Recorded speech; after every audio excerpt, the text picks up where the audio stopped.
Territorial Agency is a collective that actually talks about redefining of territories at the Anthropocene. And at our exhibition, we have their work called Sensible Zones. For those who don't know, sensible zones are actually 200 meters above sea level and 200 meters below, and they are the most rich and lively and important areas that actually are also the most vulnerable. And because of the two first reasons, they are also the most extracted by human beings. So really the topic of extractivism is something that we keep coming back to. Upstairs, the work shows 4 movements. They talk about the reduction of ice and rise of sea levels. And the last movement was actually commissioned by the Warsaw Biennale and is devoted to the Baltic region, where actually Territorial Agency is also tracking the areas of the forests of the pushbacks that are happening at the moment. So we are also referring a bit to the previous talk. So at the moment, I want to invite you to listen to John and his speech about climate peace. Thank you. Thank you very much for the entire invitation to be part of the Biennale. It's been a real pleasure to be instigated by you to think some of the elements of our current preoccupation. The title of the talk this evening is Climate Peace. The hypothesis is very simple, that after the fall of the Berlin Wall, violence didn't just fizzle out. We entered the warm war, and we are right in the middle of the warm war. And people might consider it as a continuation of 500 years of colonialism. I'm interested in understanding the material basis of the contemporary warfare in order to specify a spatial reconfiguration that we call climate peace. So after the Cold War comes warmer, and we need to operate in a shifting landscape. The question of borders is really one that is thought as trespass, as a moment of crossing.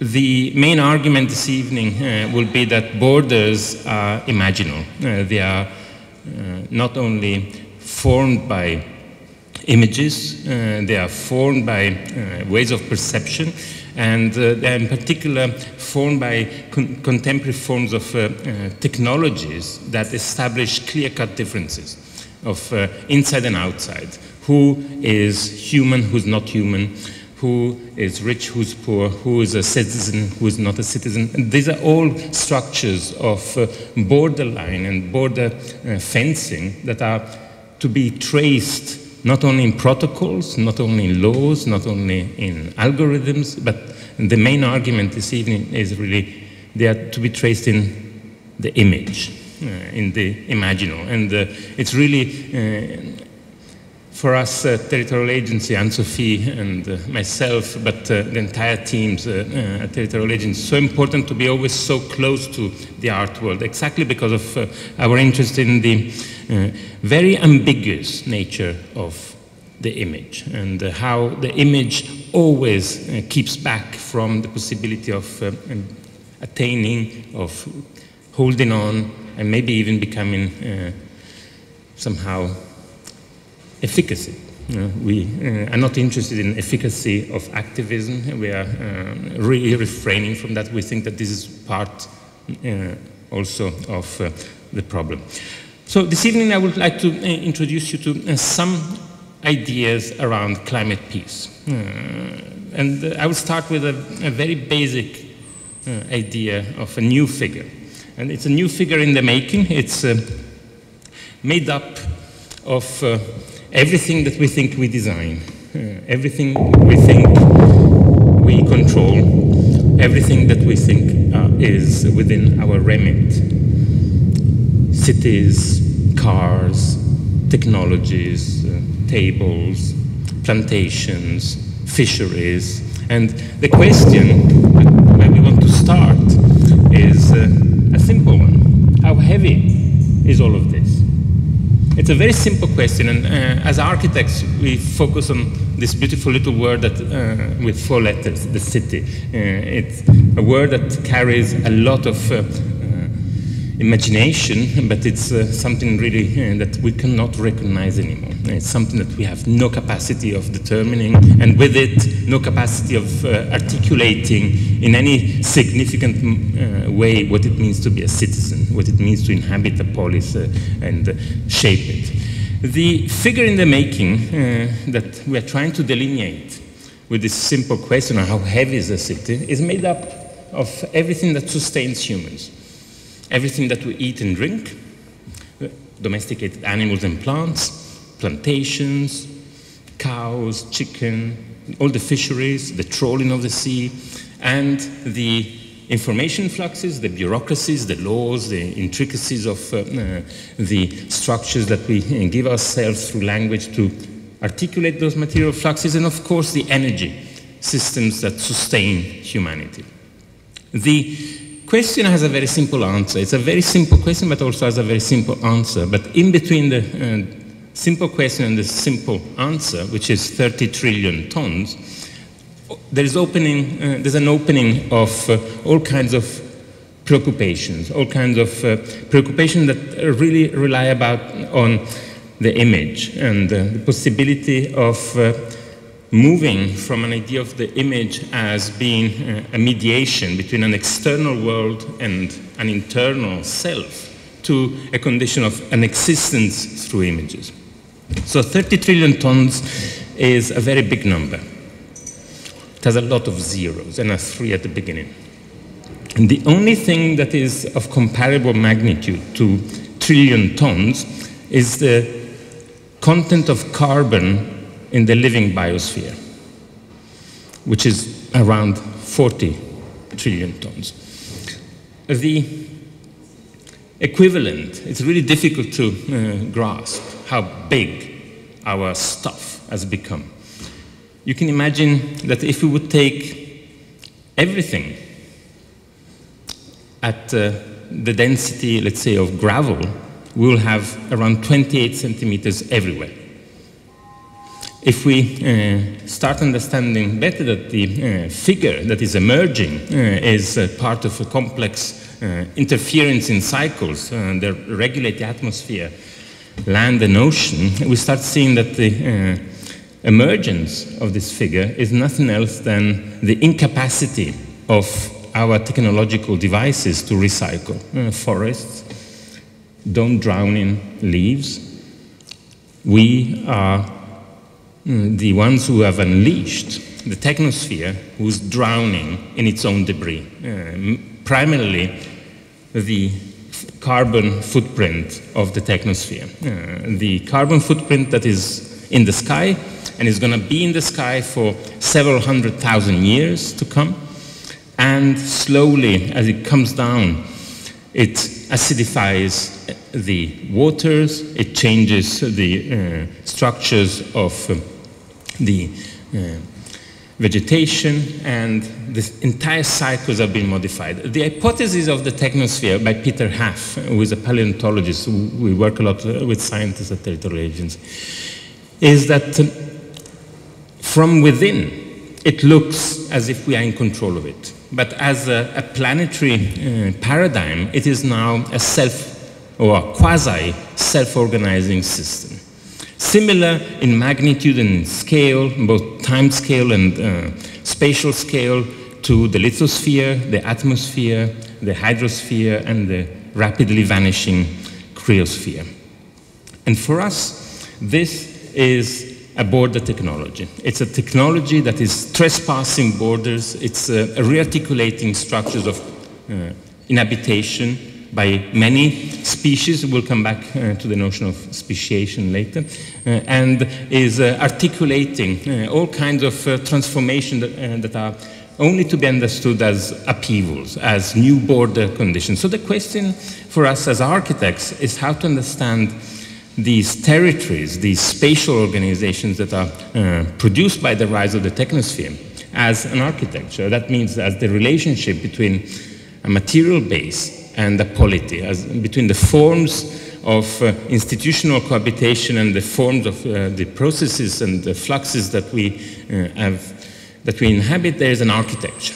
Architecture is really that specific relation, and it's dominated by border technologies of images. Architecture is an imaginal technology that is very close to the logistical technologies of contemporaneity, but it's really at that intersection that we think there's possibility of articulating this new figure. It's a strange figure because we tend to imagine it as a figure ground condition, that we would be able to determine here the hydro plant in Telemark in Norway being the technological aspect and the forest being nature. In reality, the technosphere has modified completely the cycle of energy, the cycle of water. What is difficult to grasp is that it's not a thing. It's not an external condition. It can never be articulated as a complete element. The technosphere really eludes the possibility of control and is an inversion of agency. We are becoming subservient to the technosphere. We are just one of the components of it. The technosphere is an offshoot of the biosphere, produced by humans or instigated by humans, but we are only a component. If you're interested, there's a little back of the envelope calculation about, you can see what it is made up of. The urban areas, the rural housing, roads and railways and cropland, pasture, all nice and cuddly things that are the markers, the material markers of what we've heard before. The structures that have made day-to-day life into capital life, into forms of capitalism. So the back of the envelope is a very simple indication that we have absolutely no idea, and scientists have absolutely no idea about the cycles that we've disrupted. There's very little capacity to disaggregate the total numbers, to disaggregate how much carbon is processed by life on the planet, how much nitrogen is processed, and we really don't have any serious understanding of those. But a clear marker of a territory is always a semantic condition that warns you not to trespass. A clear marker, of course, is the latest CO2 reading, the 419.5 parts per million. No, sorry, it's already 420 parts per million at the latest measurement at Mauna Loa Observatory of the Scripps Institution of Oceanography in Hawaii. Over the last week, CO2 has gone up and down, day and night.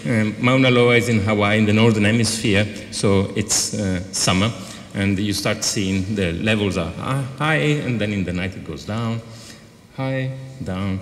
If you look at it over 1 month, it's quite rather stable. If you look at it over 6 months, you start seeing that we've emerged in the northern hemisphere from the rather brown months of winter, and we are now entering the green spring and summer. No? And so CO2 goes up. Over 1 year, becomes like a wave, 2 years, and this is the most important data set that we have as humanity. It's a data set put in place by Professor Keeling of the Scripps Institution. It started in 1958. So all of that going up and down, is nothing else than the breathing of Gaia, nothing else than us breathing. And the interesting thing is that it goes up in the summer and goes down in the winter, but then the next summer it goes further up, and then further up and further up. And in the last 64 years it has gone constantly up. And you might think, this is just a little anomaly because of the conditions of the sun maybe being more active. Over the last 2,000 years, the beginning of, let's say, world-spread industrial revolution, because we're talking about technology and the spread of technology throughout the planet, you start seeing really the beginning of the great acceleration. You start seeing how there's been a slight increase, and then suddenly it goes up. During the Holocene, the period since the last glaciation, which is a little bit more than 10,000 years, it's 11,492 years, you start seeing where we are today. There's never been as much carbon in the atmosphere of our only living planet over the last 10,000 years. So this is just an interglacial glitch. And the difficult part really to understand is that over the last 800,000 years, there's never been such a thing. And this is really the marker or at least one of the markers. There are multiple markers of the entrance of this new figure, the technosphere, which is the marking point of the new geological epoch that we've unleashed. That means the new epoch of our planet history, which is a 4.5 billion years history. Now we are in a new phase. It's called the Anthropocene. We can discuss whether it should be called the Plantaceocene, the Chthulucene, or the Capitalocene. The question is really to focus on the material markers of that technology, the material conditions that we think we are in control of, but it's now unleashed. So the question for us is really how to imagine this.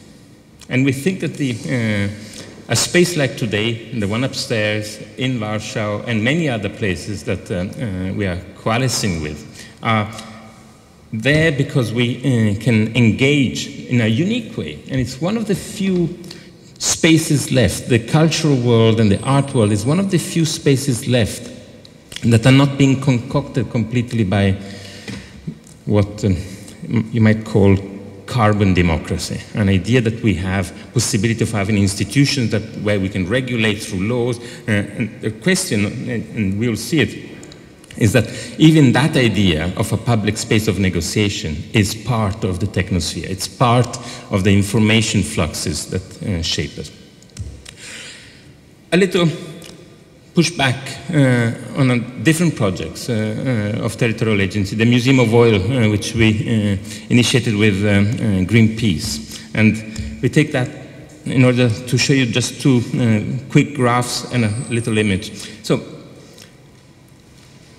since the beginning of the Industrial Revolution, this is the global energy consumption by humans. And you see, again, the hockey stick. And if you're interested, the renewables is the little thickness of the top line.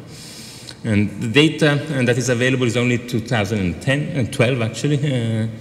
We have not yet finished the global assessment for 2022 because of the pandemic. If you take the same data and you look at it in relative terms, it becomes more interesting for culture and architecture. So the same data that is growing, it's a rapid acceleration, suddenly you start seeing these waves of successive uses of sources of energy, of mainly different forms of carbon fossils, one after the other. We start from the wood, we move on, and which is dominated by city-states, small agglomerations of people dominating the countryside, but basically moving by horse. And suddenly we increase that, we move into coal extraction, which requires much larger organizations of empire, requires nation states, parliaments, bureaucracies, cities that become metropolis, expand well beyond the city walls. And then we move into oil. And there we form the international, largely in order to regulate the most volatile aspect of modernity, which is the crude as a commodity. In order to create, the international is, in our mind, really the organization of, that allows the state to be open up, both from above and from beneath, in order to create pressure to extract more oil. The question is what happens with gas global. The globalization is really fueled by gas, with all the wars and the renewable element, and this is the hypothesis of climate peace. It needs to be an energy transition like we've never seen before. No longer aimed at an expansion, an increase, but as a complete reorganization. We think a spatial reorganization of the way we live in order to become cosmopolitan, or better, cosmopolitical. Because cosmopolitan is a beautiful word, but it still relates to that idea of being a citizen of the world. And the problem is that both the city is unrecognizable and the world is unrecognizable. The world is now pushed by the earth. And the only answer we have is logistical. More and more technology, more and more information structures, more and more windmills. And we don't have images, we don't have capacity to articulate that space. And so here, just a few notes about the Museum of Oil, but I'm going to quickly show it, but this is not really the point of the talk. The Museum of Oil is a very simple understanding that we all know that we shall need to keep oil in the ground. But we also know that we are not going to do it. Because who should keep oil in the ground? We? Why not the Russians? Why not you? So the question is how to create from that impossibility of taking the decisions, and it will have to be many decisions to keep oil in the ground, and transform them into a space of negotiation, into a cultural space where we can shape the new images that determine what it means to live together, what it means to be humans, if it's a category that we can still deploy in the 21st century. So you see, it's a very simple research project behind the scenes of the McDonald's of environmentalism, Greenpeace, and that also becomes a large exhibition. I'm going to skip on some of the images, but the 30 trillion tons is here deployed in order to understand the footmarks of the most disruptive element of all. That is the fact that oil is changing our democracies, is making our economies extremely volatile, and on top of that, or maybe at the side of that, it's also environmentally damaging. At the side of that, we tend to think that the problem is solvable through technology. There's a techno fix. We might have better pipes. We might have better markets. The reality is that the damage is on our economies. We are all exposed to stranded assets, basically. All our buildings, all our stock exchanges, our pension schemes, our pension funds are all into oil, which are basically unburnable, which means it's stranded. And so the entire global economy is at risk because of oil. On top of that, we are at risk because it's getting warmer and warmer. On one side, we are at risk because of world systems, and on the other side, we are at risk because of the Earth system. World systems analysis is a category of thought developed largely by Manuel Wallerstein, around which you can understand the resistance of certain structures of center-periphery and domination that categorize all aspects of sociality, from identity, individual, national, sexual, family identity, gender identity, all the way, or political identity, all the way to the conditions through which we determine our civilizations. And the question is that they remain, they structure themselves as territories that have duration. Earth system is the way in which scientists smuggle, and they cross the borders into politics. And they smuggle an idea that is James Lovelock's idea of Gaia. So Earth system is Gaia light. You take away all the New Age and the fact that it's multiple, we don't know how to handle it, and then you have the Earth system, something that you can calculate in a supercomputer. The question is how to see it, how to see the relationship between those two. And these are the images that we think could be interesting starting to develop, the imaginal technologies of borders, which are the extractive images, the very structures of surveying, measuring, allotting, which in contemporary terms are coming really from Earth system analysis.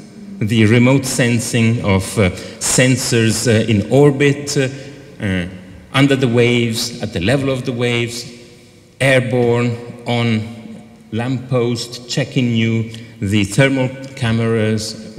How close can we be to those images in order to make them tip, in order to somehow be undisciplined enough to make them maybe start reverberating, start having a feedback loops into some kind of capacity of learning itself, so that the technosphere can start recycling. So this is the largest industrial complex in the world. It's the Athabasca tar sands or oil sands in Alberta in Canada. And you might think that this is really a big scar. And you see here multi-temporal analysis of impervious surfaces that are hard, over 20 years. In blue is the latest one. But what is interesting is, and it's part of the Museum of Oil analysis, that the largest scars are not those that you might have seen in the films of Greenpeace, with the big bulldozers and the mud and the muck. The largest impact is in the fact that all the records of environmental protection of Canada are being privatized. They're made into intellectual property of the oil companies that might want to exploit that area through the NAFTA agreements, plus the agreement between Canada and the European Union. And so what happens is that every single prospecting for oil becomes a way in which you can snitch away the environmental protection data from the environmental agency and put it into the economical agency. So economics and ecology. So ecology, economy. There are two different versions of the same question of morality. So the argument of the Museum of Oil is that, very simply, we need to understand how to keep oil in the ground, and we need to re-articulate everything in a new way. We need new technologies. We need new images. We need new capacity of being in that space. Now, the difficult thing, of course, is that we are architects. So we tend to think that things need to be stable. We're really brought up as, they need to be lasting. And this is the difficult part. Because that very idea is unleashed by architecture. Stability of all elements in culture comes from architecture.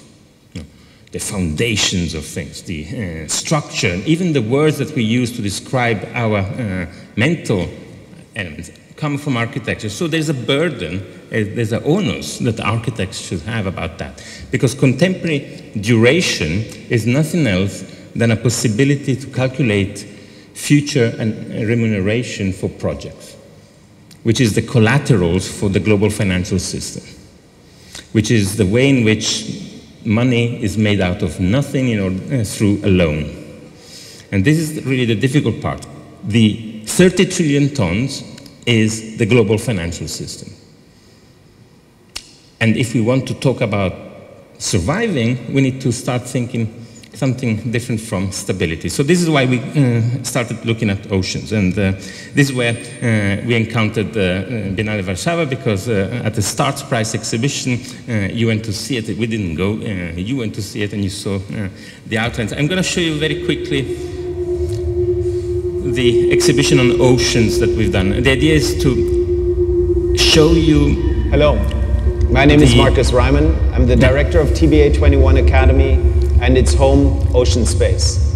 Ocean Space is a new center in Venice, catalyzing ocean literacy, research, and advocacy through the lens of art.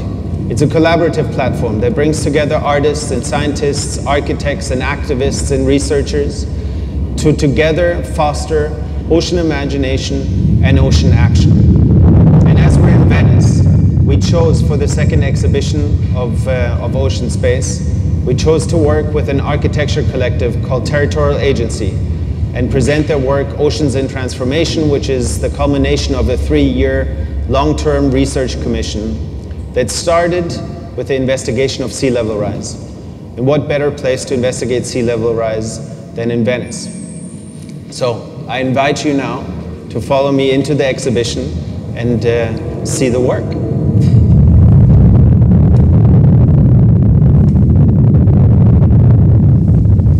Transformation is with an N.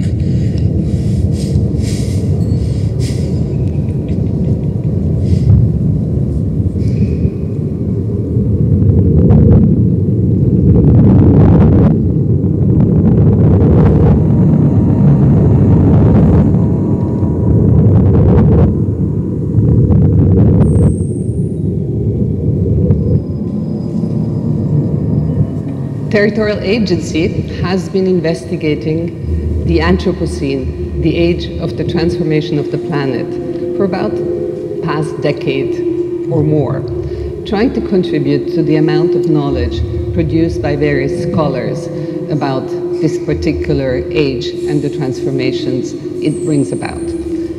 Oceans in Transformation is an attempt to unravel the mechanisms of transformations on the planet from an oceanic point of view, meaning looking at the Anthropocene from the oceans. So the question they are posing initially is, how can we sense, how can we make understand the transformations of the oceanic, whereas the ocean is an area that is invisible, that doesn't afford us a view into its body, if you want. So what instruments, what possibilities of knowing do we have in order to develop an image of the oceans and its transformation? One. And secondly, how can we bring together the various ways of knowing, the various sciences, investigations, data collected on the ocean, so that they form a body of knowledge and are syncretized as one coherent story of the ocean. And in order to do that, they have both developed an aesthetic representation. These are the fields of images and compositions that you see behind me, but also a conceptual repertoire that is very important for us to understand, because it is the ideas, the understanding, the ways of knowing that perhaps also lead us to a better safeguarding of the ocean in our future. I'll skip that part. There is a tendency in thinking that we need open data, that we need access to data. And what is interesting is that when we started working on the ocean as architects, we tend to think, okay, show me the data. And then you go and you meet one institution, another one, and they are largely dominated by military, navy, the research institutions that all, everything that we know of the oceans and everything that we don't know of the ocean is decided by the navy. But what is interesting is that there's no such thing as open data in science. There's open access data, but not open data. And open data is really when you access data without telling what you're going to do with it and who you are. In science, because of the specific conditions of our instrumented and corrected knowledge through peer reviewing, it's important that you say who you are and what you're going to do with it. So there's no such thing as open data. There's open access data. But what is interesting is that the open access data is really difficult to find. It really lies on servers of hundreds and hundreds of different institutions. And the institutions don't talk to each other. The data is not compatible. It follows different criteria. There's no such thing as CSV files in science. For a very simple reason, scientists tend to make mistakes in the opening protocol of a CSV file, which is invented by IBM. Where are IBM guys? And so what happens is that when we started collecting the data and transforming them into images, and then going back to the scientists, to the policymakers, to the conservationists that had produced the measurements, and suddenly they could see their own data, suddenly something strange happened. They started talking no longer as experts, but they started talking to each other without protectionism. And they were really strange conversations. For instance, in this image, which is across from the Himalayas, all the way to the South Pole, to Antarctica, crossing the Indian Ocean and the deep mining zones, you start having a discussion about the poo of the whales, that is a carbon sink, and the internet cables. Those two data sets don't coincide. You don't have a research process that coincides, that makes the poo of the whales doing the carbon sink and the internet access coming together. It's only through the images, by putting them together, and in an unexpected way, there's a new form of discussion. So this is where I think there's a very interesting condition about imaginal technologies that are really there to extract, to measure, to calculate, to manage, and to speciate, to make clear which species are there, including which species of humans, with the races of humans are there to be numbered.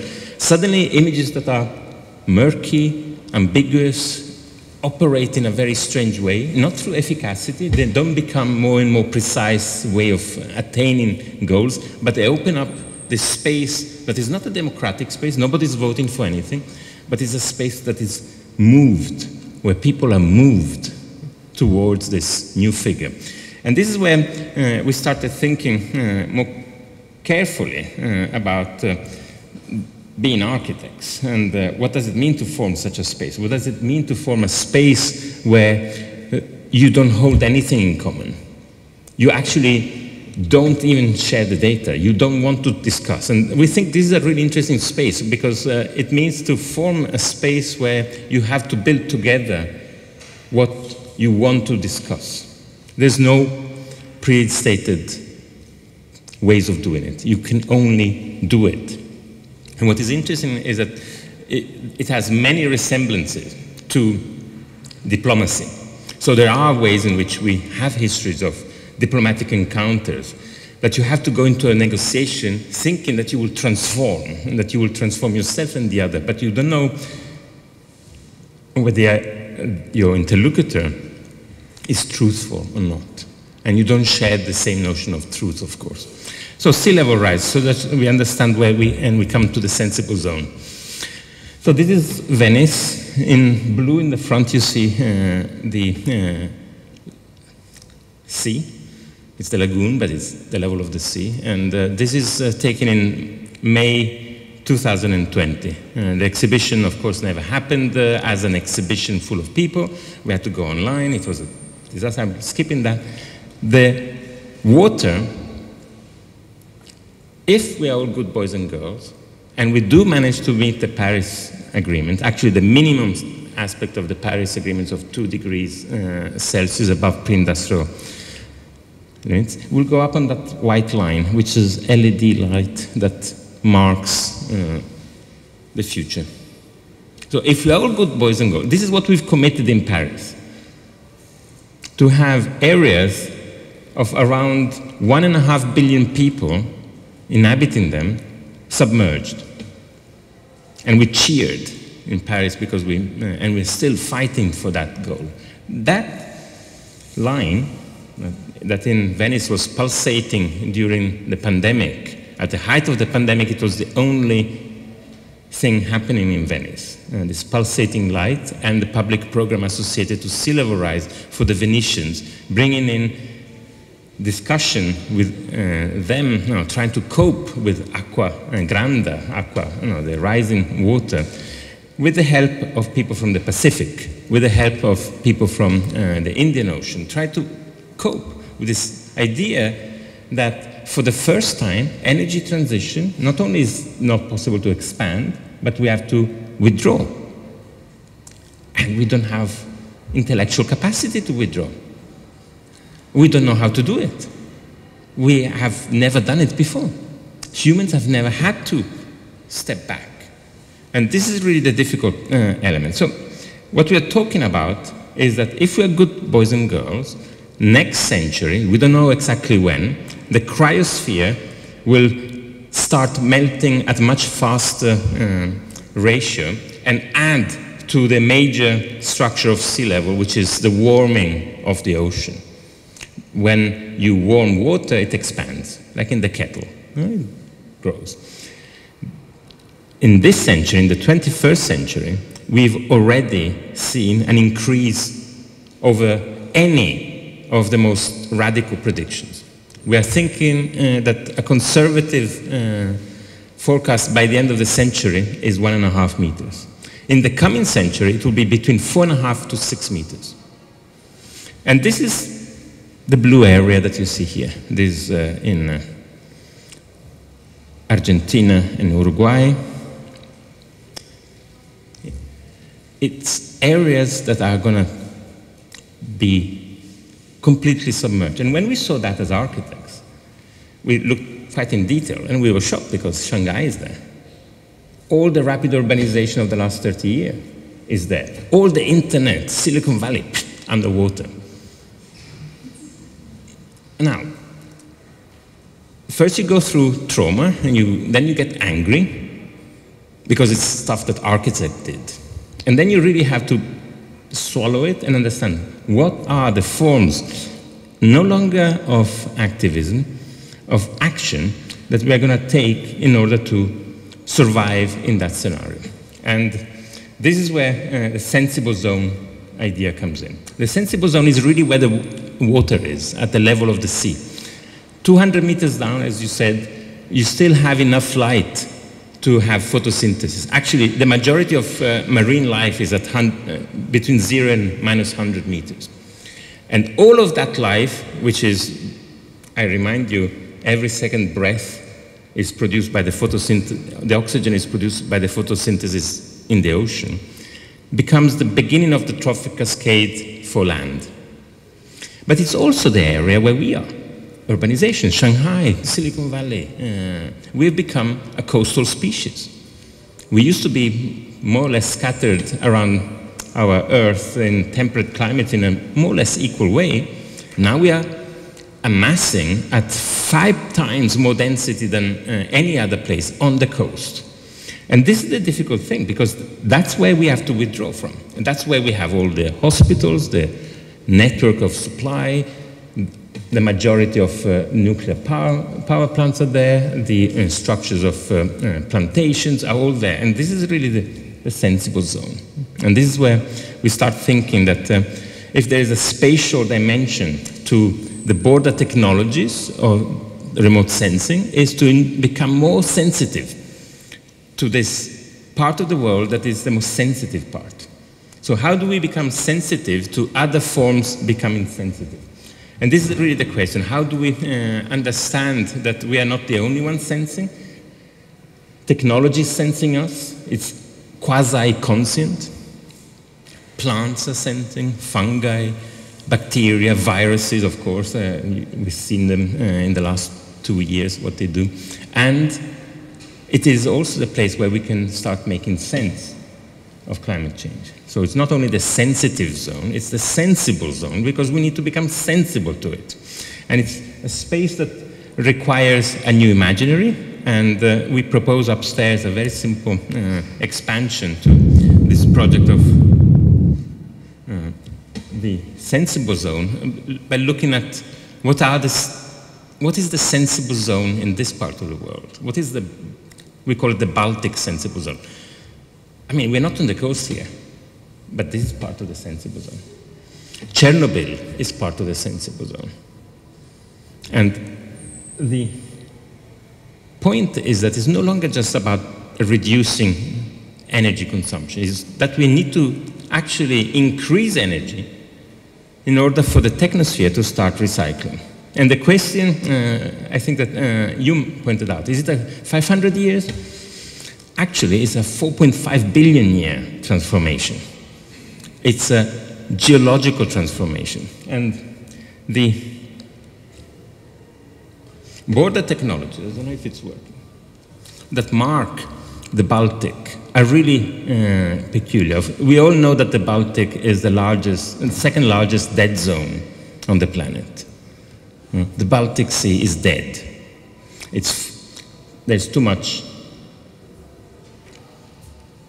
anaerobic digestion of the biosphere that has been increasingly fed by the runoff of agriculture, all the fertilizers that come actually from fossil fuels, from petroleum, are running off into the Baltic Sea and transforming it into a gigantic space where there's so much food that all the algae, all the grassland are booming, and they are becoming so vast that there's no space for oxygen, and that has killed the Baltic Sea. And you see here a little example of the installation upstairs.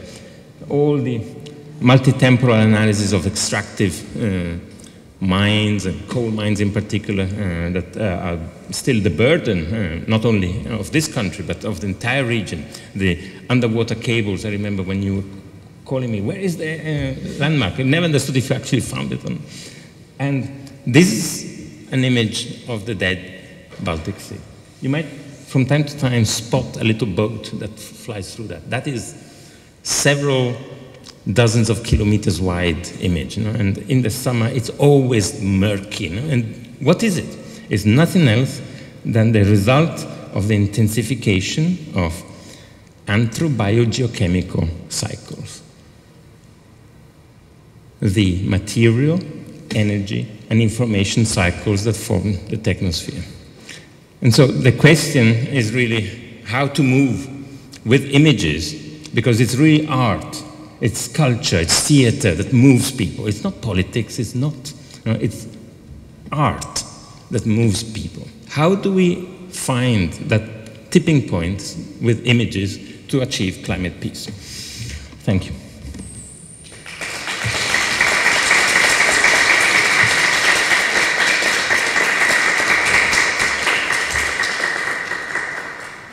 And of course, questions. Anybody has any questions? Thanks a lot for the brilliant talk. I have one question, because you mentioned the complications when it comes to gathering data, also access to data, open access data. I wondered, because I used to work also with open data on a project in oceanography, and there we realized that the currents of the sea were computed or are computed partially from data that is being retrieved from the vessels themselves with a data set that is called the Automated Identification System. And the interesting bit here was to kind of realize that those vessels are, in a way, the providers for the information, but at the same time they feed back into the system itself, of course, through carbon that is being offsetted into the atmosphere, etc. And also when you mentioned basically the Navy and US defense institutions basically being the major institutions that hold the data, or some of them? Not only US. Polish, Danish, Russian, Japanese, Indian. Then again, thinking that these are like knowing that a lot of the military institutions or organizations again have like a huge impact on the feedback, the systems they are surveilling again. So I wonder, are we at the point where it doesn't really make sense to rely on data anymore? Because by kind of taking the data, we again change the system we are trying to observe, or what kind of modes of kind of gathering information about the systems can we come up with? Is it more about maybe qualitative instead of quantitative data? Is there even a solution? Yeah, I think that one can no longer go a priori and discuss what kind of information I need. And there are waves of knowing. And the oceanic is multiple. It's always in the plural. And it includes those who want to fish.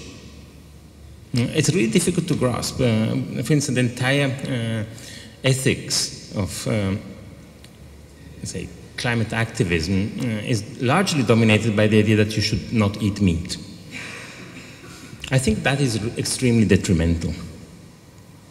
I think we should have a choice, and meat should be produced properly. So I think that the project is not indicating an idealized world where that we can achieve, but it's necessarily dirty. It's necessarily murky. It's compromised. It's I mentioned the warm war, and you indicated clearly. No, it's no.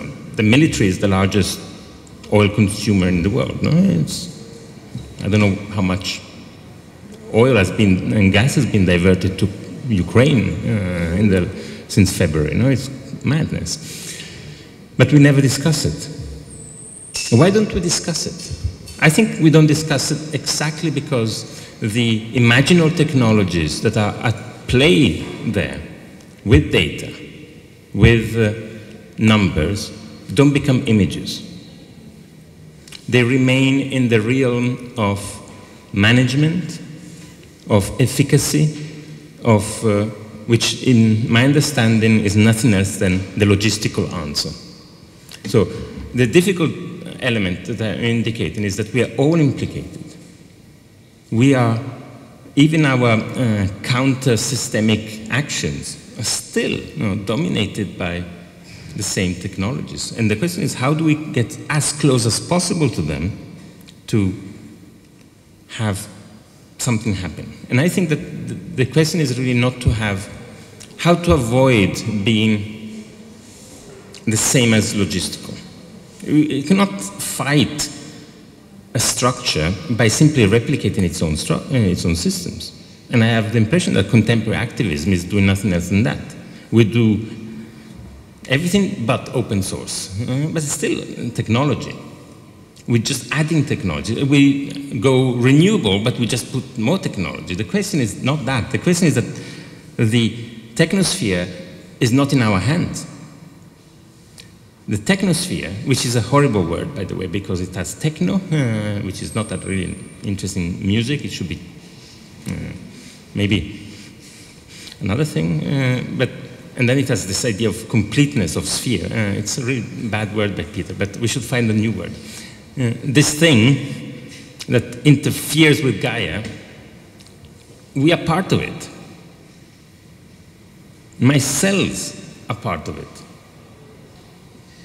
Now, every single one of us carries radionuclides, not only from Chernobyl, but from the nuclear tests in the Pacific.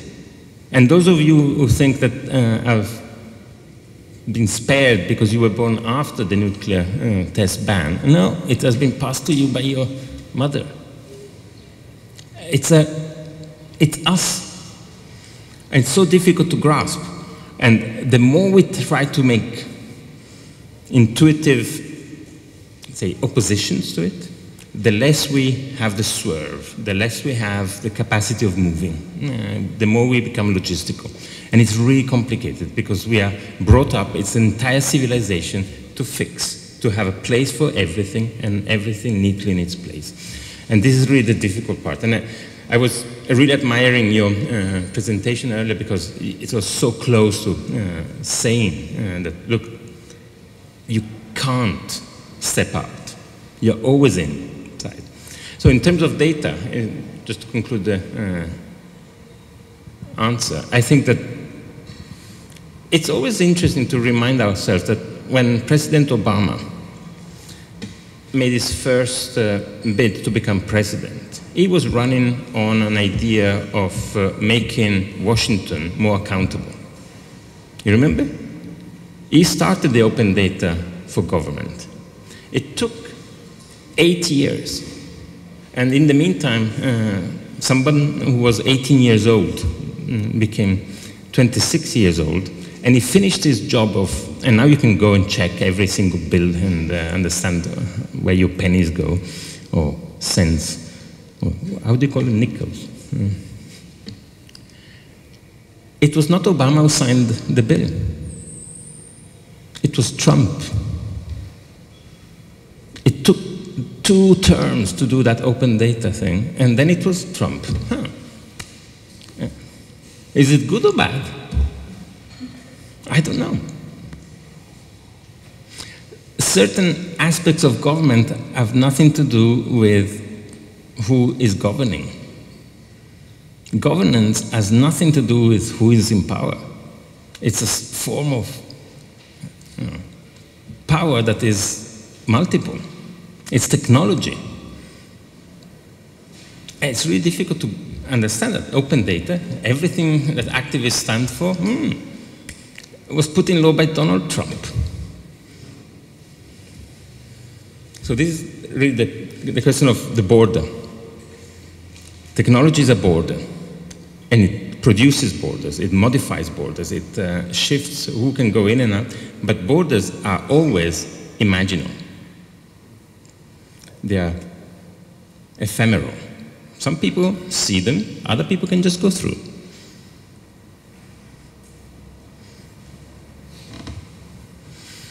Thanks. Thank you. Anybody else? In your presentation, you kept making this distinction between action and activism, and I was wondering if you could say a little bit more about that and why activism is part of the problem. I think I understand where you're coming from, but I wanted to hear you say more. You had that tiered notions of where to act. I think that this is something that I learned from our friends at Greenpeace. There's a sort of tiredness around the idea of a deficit form of activism, a deficit that you need to fill. If only you would feel what I feel about the dolphins, you would change your life. If only you would know what I know about the forest in Bialystok, you would change your mind. If only you would see what I see. It's always a deficit gap. I think that that has done fantastic work. It has established a larger understanding of human rights, of rights of nature, but it has also consolidated international humanitarian law. And I'm a little bit coming from a different side to that. I think that what is happening today is that the state has opened up. And from above, through international humanitarian law, the international, and from beneath, the corporations have now assumed different forms of violence. So in my mind, activism today is action inside, in close proximity to those structures that are warping the state, that are making it undecipherable, that we don't see, we don't understand. So we need to somehow be as close as possible to the structures that generate form in order to modify them. And I have the impression that the larger forms of activism that we are discussing usually are still of the deficit side. And I saw that, I understood that you were going in a similar direction, if I'm in different languages, but... Okay, thank you very much. Thank you.